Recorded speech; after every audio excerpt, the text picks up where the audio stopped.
In the silent, cold expanse between the stars, where light itself is an ancient traveler and silence is the only universal tongue, a signal cut through the darkness. It wasn't just energy. It was the final desperate heartbeat of a dying civilization, a message encoded in the pure language of mathematics and despair. This was a plea from a people who had never known cruelty, reaching out across the void to a species that had, by all accounts, perfected it. The Sarathi were a people of grace and wonder. Their home, Sarath Prime, gracefully orbited a gentle star in a forgotten corner of the galaxy, a place where the very concept of violence was a faded myth. For 7,000 years their society had blossomed, built on a foundation of harmony and shared wisdom. Their cities weren't built, but grown, resembling magnificent coral formations, organic and breathtaking, all powered by the natural electromagnetic fields of their world. They were tall, slender beings, their skin shimmering with intricate bioluminescent patterns that danced and shifted to reflect their every emotion. They had no weapons, no armies, no word for war. They simply had no need for such things. Until the Korgath came. The Korgath Empire was a plague of metal and conquest, sweeping through the outer territories like a swarm of locusts. They were conquerors, traders in suffering, collectors of worlds and the peoples on them. Their ships were monstrous things of dark alloy and brutal efficiency.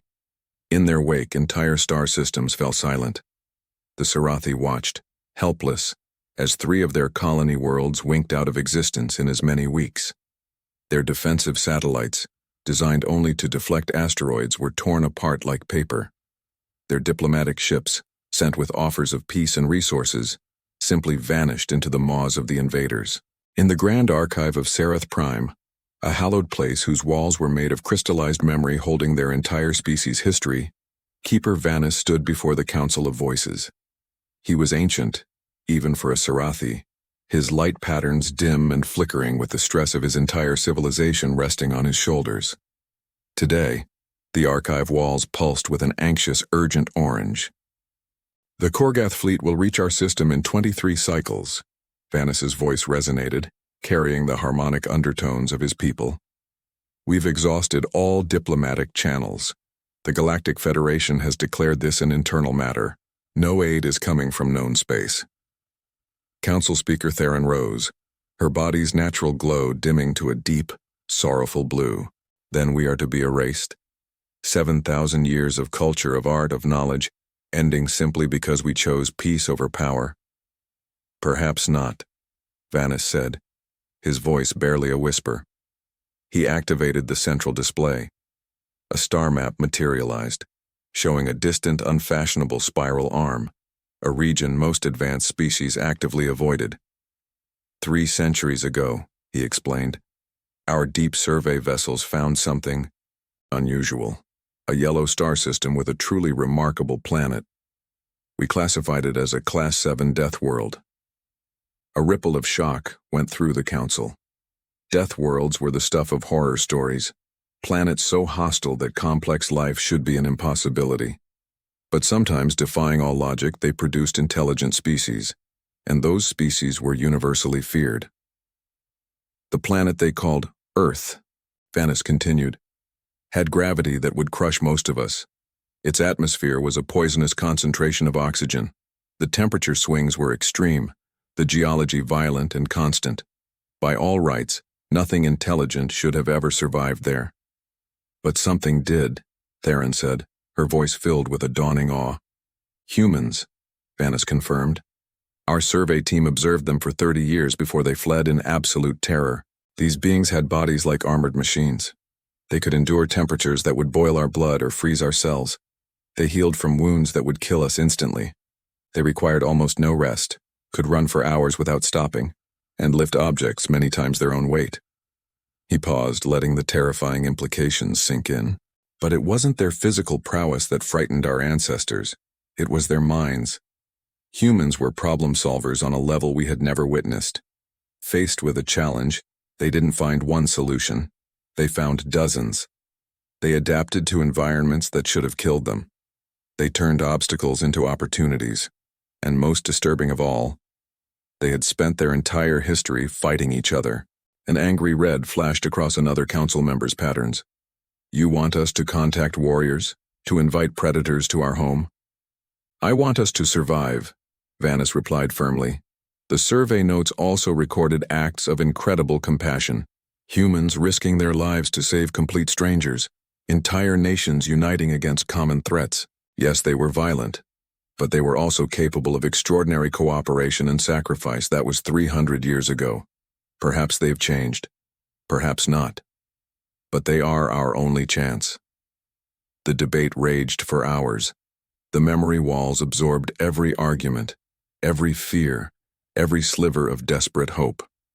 Finally, as their star began to set, casting long shadows across the chamber, Theron called for a vote.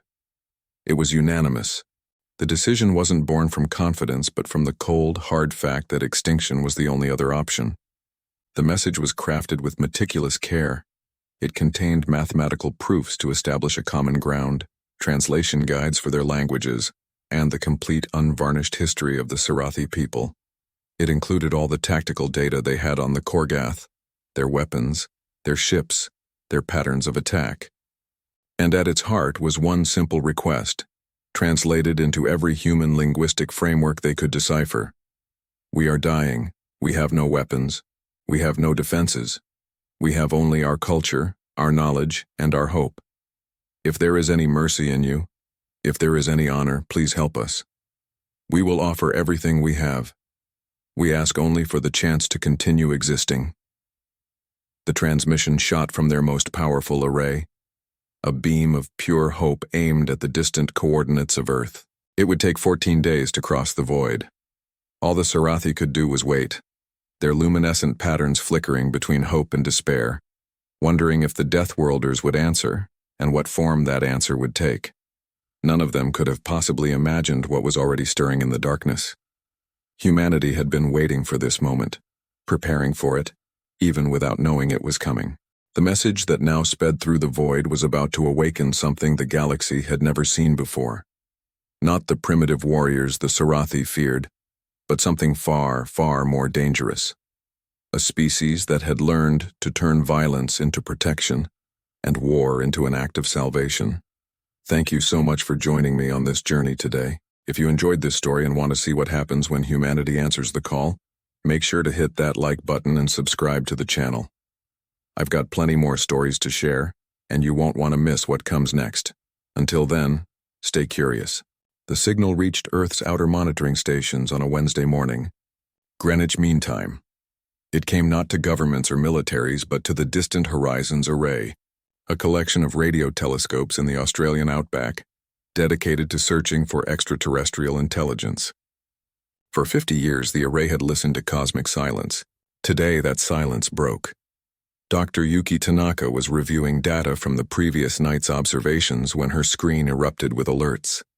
She was a small woman with silver-streaked hair pulled back in a practical bun, her eyes sharp behind wire-rimmed glasses. She had spent 20 years listening to the stars, half expecting to retire having heard nothing but cosmic radiation and pulsar rhythms. The pattern scrolling across her display made her hands freeze on the keyboard. "This is not natural," she whispered. She ran the signal through every filter, every analysis protocol they had developed, mathematical sequences, prime numbers, geometric progressions. This was structured communication, sophisticated beyond anything they had theorized. And embedded within it was something that made her blood run cold. Translation matrices. Whoever sent this knew humans existed and had provided the keys to understand them. Within 3 hours, every major government on Earth knew. Within 6 hours, the United Nations Emergency Council had convened in Geneva. Within 12 hours, humanity had decoded enough of the message to understand what they were being asked to do. General Thomas Okafor stood before the assembly, a tall Nigerian man whose decorated uniform spoke of decades serving in peacekeeping operations across 3 continents. His deep voice carried clearly through the chamber. The message is from a species calling themselves the Sarathi. They are facing extinction at the hands of an aggressive empire. They have no military capability. They are asking for help. "Why us?" asked Ambassador Liu Wei from China, her expression skeptical. "Why would an advanced alien civilization contact Earth for military assistance?" "Because they are terrified of us," replied Dr. Tanaka. who had been brought in as the primary analyst. She displayed images from the Sarathi database, rendered through their translation software. Humans running, fighting, building, surviving. 300 years ago, they surveyed our planet. What they found scared them so badly they classified us as too dangerous for contact. They called Earth a death world. They saw us as savage, violent, and dangerously adaptable. And now they want our savagery, said Ambassador Pavel Volkov of Russia, his tone dry. They want our protection, corrected Dr. Tanaka firmly. The message contains detailed information about their attackers. The Korgath Empire operates on a cycle of conquest and enslavement. They have destroyed 3 Sarathi colonies already. According to the timeline provided, the Sarathi homeworld has less than 3 weeks before the invasion fleet arrives. The chamber erupted in debate. Some argued this was a trap. Others insisted humanity had no business involving itself in alien conflicts. Still others saw opportunity, a chance to make first contact from a position of strength. The arguments raged for hours while the clock counted down. It was General Okafor who finally brought clarity. We have spent the last century trying to eliminate war from our world. We have not succeeded, but we have learned to control it, to direct it. We have soldiers trained not just to fight, but to protect. We have technologies developed through conflict that could save lives. For the first time in human history, we have the chance to use our violent nature for something pure, to protect those who cannot protect themselves. The vote was closer than the optimist hoped, but it passed. Humanity would answer the call. What the Council did not announce publicly was what else they had discovered in the Sarathi message. Coordinates to other species, trade routes, technology. The Sarathi had, in their desperation, handed Earth the keys to the wider galaxy. Some Council members salivated at the economic possibilities, others worried about the dangers. But everyone agreed on one thing. Humanity was no longer alone, and how they handled this first test would determine their place among the stars. The response fleet assembled in record time. It was not the largest force humanity could muster, but it was the most capable. 6 destroyers, sleek vessels bristling with railguns and missile batteries. 2 carriers holding atmospheric fighters and dropships. 1 massive supply vessel. And at the center, the dreadnought Indomitable. Humanity's newest and most powerful warship. Fleet Commander Aisha Kimathi stood on the bridge of the Indomitable, watching her fleet take formation in high orbit. She was a Kenyan woman in her 50s, her hair cut military short, her dark eyes missing nothing. She had served in 3 continental wars and 2 peacekeeping missions. She had seen the worst of humanity and the best. She knew exactly what her people were capable of. All ships report ready. Commander, said her executive officer, Lieutenant James Park, a young Korean-American man whose calm competence had earned him his position despite his age. Signal received from Sarathi Space, added Communications Officer Rashida Osman, her Somali accent crisp and clear. They are confirming coordinates and expressing what the translation software calls grateful disbelief that we responded. Kimathi allowed herself a slight smile. Send reply. Tell them Earth keeps its promises. Tell them we are coming, and tell them to hold on just a little longer. She turned to her crew, men and women from every corner of Earth united in purpose. I know what some of you are thinking. We are heading into the unknown to fight for aliens we have never met. Against an enemy we know nothing about. Some will call this foolish. Some will call it dangerous. She paused, her voice growing stronger. But I call it human. We do not abandon those who ask for our help. We do not turn away from those who cannot defend themselves. This is what we have always done, even when we were divided among ourselves. Now we do it united, not for territory or resources, but because it is right. The bridge crew straightened, purpose filling their expressions. Navigation. Set course for Sarathi Prime. Maximum speed. Yes, Commander. Course plotted. Estimated travel time, 11 days. Then let's not waste any more time. Engage. The fleet's engines flared bright against Earth's night side, and humanity's first interstellar military force leaped forward into the dark. Behind them, a planet held its breath. Ahead, a desperate civilization watched their sensors, hoping against hope that the Deathworlders would arrive in time. Neither the Sarathi nor the Korgath truly understood what was coming. The galaxy was about to learn what happened when you threatened those under humanity's protection, and the Korgath were about to discover why some species evolve on Deathworlds, and others do not. The Korgath warfleet arrived at Sarath Prime like a storm of iron and malice. 18 warships, each the size of a small city, their hulls covered in armor plating that had never been breached in 3 centuries of conquest. They moved in perfect formation, confident and unhurried. Admiral Vex stood on the bridge of his flagship, the Conqueror's fist watching the beautiful blue world grow larger on his displays. The Korgath were reptilian in form, with scales of deep bronze and eyes that gleamed with cold intelligence. Vex had overseen 47 planetary subjugations. This would be 48. Scan for defensive positions, he ordered, his voice a low rumble. Nothing significant, Admiral, his tactical officer reported. Some civilian satellites, a few outdated orbital platforms with mining lasers. They have made no preparations for our arrival. Vex felt a flicker of disappointment. He preferred when they fought back at least a little. It made the victory feel earned. Begin standard approach. Prepare bombardment of their capital city. Make it visible from the entire planet. They need to understand what resistance costs. What Vex did not know was that 3 days earlier, 8 human warships had arrived at Sarath Prime. They had come in silent, drives cold, coasting on momentum alone. They had positioned themselves in the shadow of Sarath Prime's largest moon, hidden from scanners, waiting. Commander Kimathi had studied the Korgath tactical data the Sarathi provided. She knew their patterns, their arrogance, their assumption of superiority. She intended to use all of it against them. On Sarath Prime's surface, Keeper Vannis stood with Council Speaker Theron, watching the Korgath fleet approach on their displays. Around them, millions of Sarathi huddled in their homes, their bioluminescent patterns flickering with terror. They had no shelters, no bunkers, nowhere to hide. Their entire civilization was about to end. The humans have not revealed themselves, Theron said quietly, her voice carrying barely contained despair. Perhaps they will not. Perhaps we were foolish to hope. Vannis said nothing. He simply watched the display, watching the Korgath formation, watching and waiting for something he could not name but desperately needed to believe in. On the bridge of the Indomitable, Commander Kimathi watched her tactical display with absolute focus. The Korgath fleet was entering optimal range. Their formation was tight, textbook standard for planetary assault. They had made no effort to scout their flanks or check their six. They believed themselves unopposed. All ships battle stations, she said calmly. Weapons free on my mark. Target distribution as planned.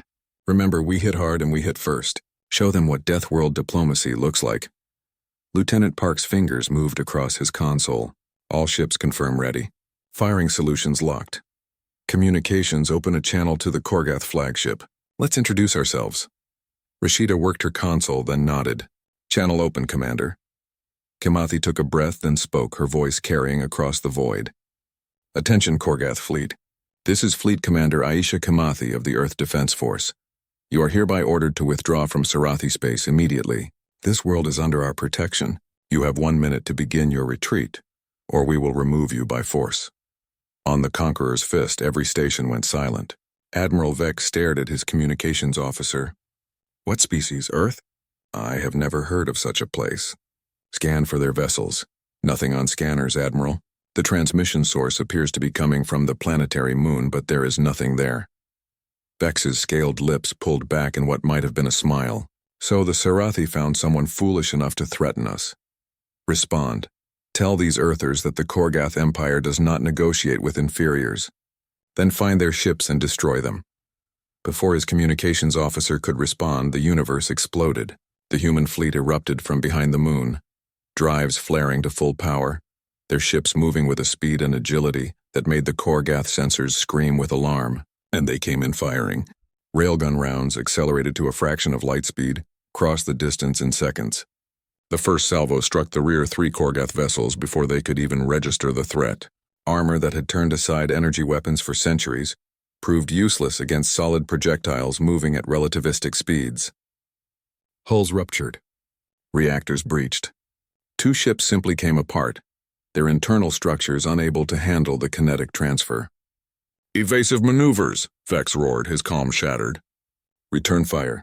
All batteries. But the human ships were not where the Korgath expected them to be.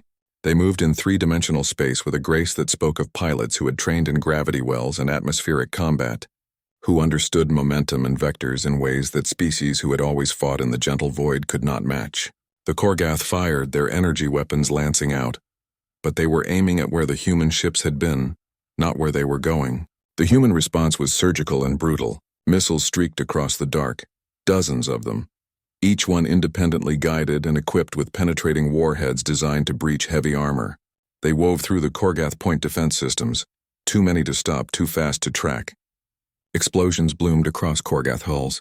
Systems failed. Ships listed as maneuvering drives died. "They are too fast," the tactical officer gasped. "Admiral, we cannot track them.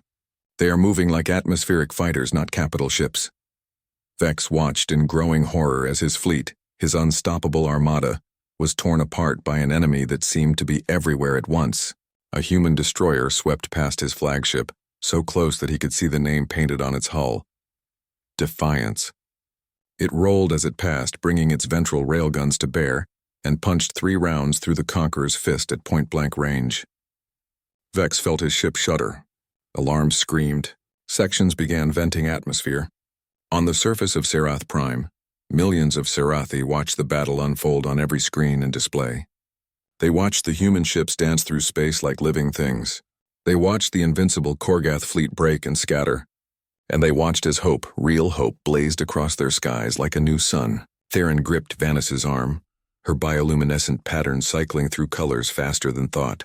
"They are saving us." "The Deathworlders are saving us."